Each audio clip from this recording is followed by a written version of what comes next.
തിരുവനന്തപുരം ആറ്റിങ്ങലിൽ ഹരിതകർമ്മ സേനാംഗങ്ങളെ മർദ്ദിച്ച കേസിൽ പ്രതിപിടിയിൽ ചിറയൻകീഴ് സ്വദേശി രാജുവിനെ ആറ്റിങ്ങൽ പോലീസാണ് പിടികൂടിയത്. തച്ചൂർക്കുന്ന് സ്വദേശിയായ ലത, താഴെവിളമ്പ് സ്വദേശിയായ രമ എന്നിവർക്കാണ് മർദ്ദനമേറ്റത്. സഫാൻ വി പി വിവരങ്ങൾ നൽകും. സഫാൻ, എന്തിനായിരുന്നു ഈ ആക്രമണമെന്ന് ഇയാൾ പറഞ്ഞോ?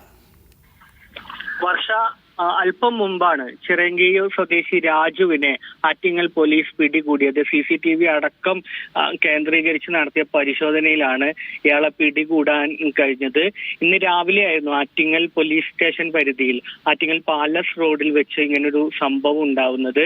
ആറ്റിങ്ങൽ നഗരസഭയിലെ ഹരിതകർമ്മ സേനാംഗങ്ങളായ ലതയും രമയും ശേഖരിച്ച പ്ലാസ്റ്റിക് അടക്കമുള്ള അജൈവ മാലിന്യങ്ങൾ ഇയാൾ റോഡിലേക്ക് വലിച്ചെറിയുകയായിരുന്നു.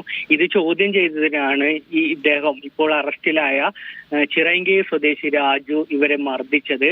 ഇപ്പോൾ ഇദ്ദേഹത്തെ അറസ്റ്റ് ചെയ്തിട്ടുള്ളൂ. എന്തിനാണ് ഇദ്ദേഹം ഇങ്ങനെ ചെയ്തത് എന്ന് അടക്കമുള്ള കാര്യങ്ങൾ ചോദ്യം ചെയ്തു വരികയാണ്. പോലീസും ഈ ഒരു കേസ് വലിയ ഗൗരവത്തിലായിരുന്നു ഇട്ടിരുന്നത്.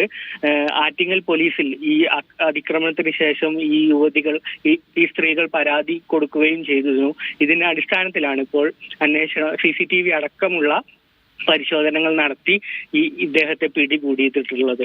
ചിറയൻകീഴ് സ്വദേശിയായ രാജു ആണ്. 65 വയസ്സുള്ള രാജുവിനെയാണ് ഇപ്പോൾ പോലീസ് കസ്റ്റഡിയിൽ എടുത്തിട്ടുള്ളത്.